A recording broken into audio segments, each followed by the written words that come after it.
Right, bit of a change of scenery for this video. We're in the van. I'm in a farm foods car park about to go to the gym, which is irrelevant to this video, but yeah, I've said it anyway now. Hope we're all doing well. Hope we're all winning. Today, I just wanted to come on and just talk about I don't know what I'm talking about today. So recently, I tried to film a video a little bit about our car boot sales, and then I did film it and I watched it back and I didn't like it, so I've deleted that one. So we're going to talk about that today, and I'm going to talk about 2025 and slash 2024 and how I'm going to improve on that 2024. So I recently mentioned I made 16,000 profit in my second year of business, and I recently looked back. By recently, I mean this morning, I looked back at what I earned, total revenue, total sales, not profit, just total sales, everything. And it was 63,000 in 2024. So that is the big number. I don't know what that equates to in profit. Obviously, I'd have to go through and work out what my cost of goods and expenses were, but 63,000 was my absolute top end. That was for everything. That was for eBay, Vinted, and the shop sales as well. So 63,000, it works out. I had two different eBay accounts that year, so 17,000 on one of them and then 25,000 on the other one. I switched over because I dropped below standard for a defect, so I just cheated basically and switched over to my old account. So yeah, that's why that's two separate numbers.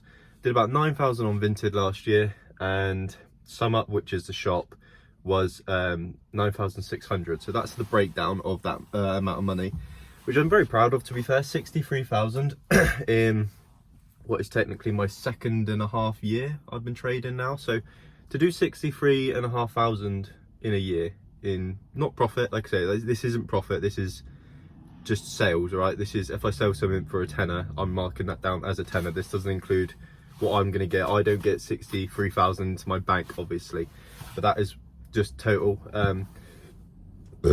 Excuse me, which I'm very proud of. Yeah, we worked hard last year. We did really well. We learned a lot and made a lot of progress. But the reason why I sat down and worked that out this morning was because, fucking hell. Yeah, the reason I sat down and worked that out was because I wanted to see if it was possible to do 100,000 this year. I was talking to a mate of mine last night who does football shirts. That's what he sells primarily. Just sells football shirts, snipes them off of Vinted, puts them back on eBay and Vinted and sells them for more. And he did 30,000, and it got me thinking. He did 30,000 his first year. It got me thinking that I need to be doing 100k this year. 100k is such a arbitrary number. I mean, I just pulled that number out my arse, but I feel like a lot of people do that because 100k is like, it's just a nice round number, right? There's no point saying like 110, all right? It's just, obviously, I don't know, it's just a round number. Everyone's trying to hit 100k. I don't really know why. It's just an arbitrary number, but it is a big number. And also I can get a good YouTube video out of it. Then I can say I'm a 6-figure reseller, which means nothing because I could do 100k in revenue, but spend 99k on stock. You know, it doesn't mean anything. It doesn't mean you've earned any money. It just means you've made a lot of sales, which is great, and it looks great, and I'm going to make a cool YouTube video on my 6-figure reseller. So hopefully I can hit it in 2025, which is an extra 37,000 on top of what we did last year. So we need to repeat what we did last year plus 37,000, which, to be fair, is a big jump. Yeah, let's not get that twisted. That's huge jump. That is an extra, what's that? On average, an extra 3,500 a month, an extra £1,000 a week sort of sales extra on what we did last year, which at the start of this year, we're now a month in basically. We're at the end of January, so yeah, it's not going that, it isn't going to plan yet, right? I'm really just consistently stayed on the same level as last year. Haven't managed to grow my sales anything this year, but it is January, so it's expected to be slow. But yeah, which got me thinking about the car boot video I made the other day. Was basically talking about, I was going to title it "Why I'm So Nervous for 2025 Car Boot Sales Season," and the basic reason is last year, 2024 car boot season, was the biggest growth of my business, because basically car boots, we all know it, your cost of goods goes right down to £1 or £2 an item, and the banger items only cost you a tenner, and you can sell, you know, you can turn £1 into £100. You can get lucky like that. Everyone's done that at a boot sale. If you've been doing this for a little bit of time, you've probably turned a quid into 100 quid, or £5 into 100, whatever. You made those big jumps, right? Which obviously then allows you to go back and reinvest that and grow your business that way. And more opportunities for stock. Obviously, if you're at a car boot sale, you're going to pick up 20, 30, 40, 50 items if you do a couple in a day, which helps massively. And the reason I'm so nervous is because to get the extra 40k, or to grow again, which is my goal, I want to go from 12 listings to 20 listings as quickly as possible, but as safely as possible this year. Car boot seasons are going to be huge for me. I'm really going to have to knuckle down and just try and smash as many as I can. So in that video I did make a few days ago that I didn't end up posting, I basically talked about how I was going to really knuckle down on the boot sale. So instead of last year, I went to 3 on a Sunday. That was all I did. I got up super early, travelled to a place called Cheddar. You probably heard of Cheddar in the UK, and then worked my way back from there to Taunton, and then back to where I live, which is Barnstable. So that was my route last year, 3 on a Sunday. I managed to do really well. Like I say, I've really grown the business last year because of those car boot sales. I do believe that. I do believe that was the reason why we managed to do so well last year, was because I was able to give myself the most opportunities with the extra knowledge I had learned, with the low cost of goods. It was just a perfect storm to start growing, and I need to replicate that, and I need to do more. Like I say, an extra £1,000 a week in total sales is a massive amount of sales. That is, my average sale price on eBay is £24. So if we take that, it is an extra 50, no, how many extra sales is that? 50, I think. An extra 50 sales a week we need to make on average at £24 average sale price per week. So an extra 20 sales per week, which is a big jump. I think we can do it. I'm pretty confident we can do it. This is through all streams, so this isn't just relying on eBay. This is the Vinted and the Sum Up, which is the shop sales.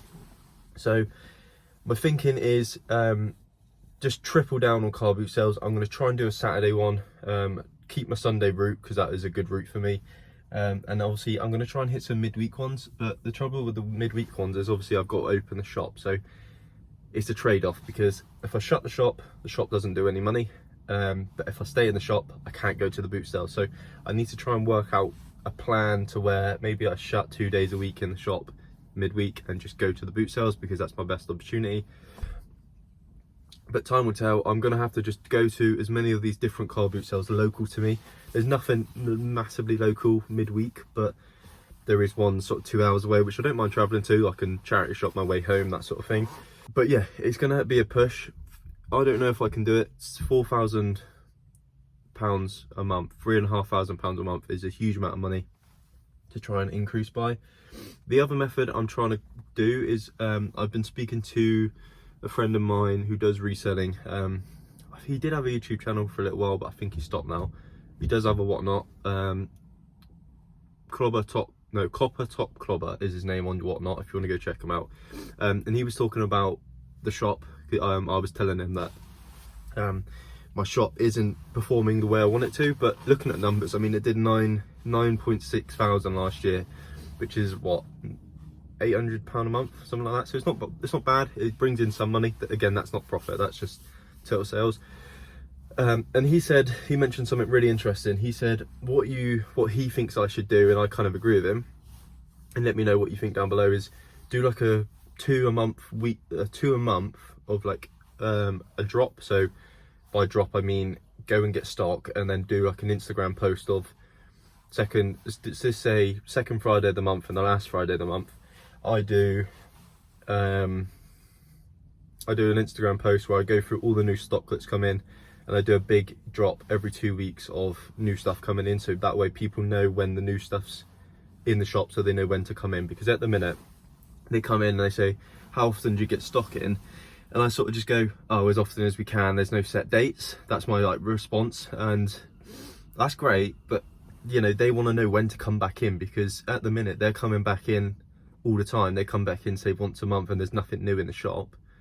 well then they've wasted their trip, they might not come back again. Whereas if they come in and say, when do you get new stock, I can say second Friday of the month and the last Friday of the month, and they go, oh okay, I'll come back, payday last Friday of the month, I'll come back. And hopefully that will increase the shop sales without it massively taking up too much time, because that's basically what I want to optimize the shop for, is not taking up too much time, but also getting the most out of it, because I've got the shop for another 18 months, and if I can make it work in that time, I might as well try. So yeah, because I put no effort into the shop. I don't even post on our Instagram at the minute because I just don't. It's super lazy, and I really need to start knuckling down on that a little bit. It doesn't take that long to do an Instagram post, and I think if I could just do a big drop like that every 2 weeks, it would give me something new to post, because that's one of the blockers I get, is I don't know what to post most of the time because I haven't got any new stock in. So it's like, what do I post about, you know? But if I had set dates where I could do a big stock drop, get a bit of hype behind it, maybe, and then eventually people learn the dates of when stuff's going to come in, and they can sort of go, okay, I'll pop into town then because he's going to do a content drop and I need some new trousers or whatever it is. But hopefully if I can keep that schedule, that will give me a good opportunity to grow that. I don't know, I don't want to put too much effort into the shop because it will take away from what I'm trying to do with the eBay, and I know that eBay is where the money is, so I've got to try and find that balance. But I think 2 drops a month isn't going to be a massive time suck. It's going to be just a few hours every 2 weeks. Like, that's easy enough for me to do without it taking away from the main business, which is the eBay, which hopefully should increase the shop revenue as well, which will massively help. And all that stuff goes on Vinted as well, so that will hopefully increase the Vinted money. To make up the rest of it, obviously I'm still cross-listing.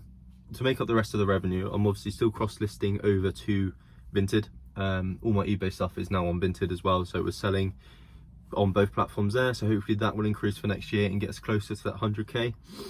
But yeah, it was really inspiring this morning when I went through my numbers and realized I'm only 37,000 off 100k. I started breaking it down. I thought, actually, that is kind of doable. Yeah, not at the moment. I couldn't do it now. You know what I mean? If I divided 100,000 by 52 weeks, I couldn't hit that every week now, but I might be able to sort of start, and then it sort of scales up quicker. And by the back end of the year, we'll sort of make up for the start of the year, and hopefully we can hit the 100k. That's the plan. Yeah, I'm hoping. I'm really hoping. What else was I going to talk about? I was going to talk about something else. It's obviously not the be all and end all, trying to hit that 100k. I'm not going to start doing silly things like buying stuff for 40 quid, selling it for 60 just so I can hit 100k. I'm just going to stick to the same method I'm doing now, and if we do hit it, that's awesome. I'm really striving for it, but yeah, I'm not going to jeopardize anything else just to hit 100k. Like, I'm not going to start doing silly things to my business and start bringing in stock that isn't going to sell great, but it's going to be big numbers. Yeah, I'm going to really try and be sensible about it. And I'm also not going to be irresponsible with my funds and start trying to scale too quick, because that's a recipe for disaster as well. But yeah, yeah, if I can hit 100k, that would probably cement me as a reseller. Then I'd feel like I validated myself as a bit of a, not professional, but I would then become sort of verified reseller, right? Not that I'm not now, because this is how I earn my money, so I am a reseller, right? But I feel like 100k is kind of like a badge of honor. Like, yeah, you've done 6 figures in that business. That's quite impressive. But like I say, it's not be all and end all, because your total revenue number doesn't mean a massive amount, because your profit margin might only be 20%, and then you've only made 20 grand that year anyway. So your big number looks great, but your actual take-home pay might not be amazing. So it's not, like I say, it's not the be all and end all, but we are striving for it. It is a good goal, and we're going to try and hit it. You know, so all we can do is work hard, try and hit it, try and stay consistent, which is something I'm struggling with at the minute. Is trying to keep the schedule consistent and not get derailed, because yeah, I'm trying to figure out a morning routine that's going to work for me, because at the minute it's just scattered, and sometimes I don't get into the shop till late. When I say late, like 12 o'clock, which is fine. I might just set my time at the shop. This is another thing I'm thinking: set my time for 12 o'clock, to get into the shop. Opening time 12 o'clock. That way I can have other time, like in the mornings, to hit the gym and do little other bits. If I want to go on a charity shop run in the morning, that's enough time to go to the local towns and do that. But yeah, it's all just plans, and it's all nonsense until I do it right. So I can write down as many notes and as many game plans as I want, but until I actually start doing it and put boots on the ground and start actually doing the work, it doesn't mean anything. So yeah, we've really got to get on with it, do our thing, and actually put things into action. There's no point me sat here saying I'm going to hit 100k, I'm going to hit 100k, and then not change anything. Things have to change and improve, and we need to learn more things. And like I've started this week really trying to learn women's, finding out why I didn't do it before. It's an absolute nightmare. You women, I don't know what you're doing with your clothing. None of it's straightforward. Everything's got a different name, everything's got weird keywords. Yeah, so that's going to be a ball ache to learn, but I do want to learn it because that might double our business just learning that alone. So yeah, I've learned a few bits like the jumpers and stuff. Like men's adjacent, like it's easier to learn, but things that are slightly different, like dresses and skirts, and there's all these different like terms, I don't know, and things are called different things, and it looks like one thing but it's actually another one. Whereas men's is so simple. Like jeans are just jeans, they're slim or they're straight, right? It's pretty simple. But women's is like, I don't even know. So yeah, but that's the next goal.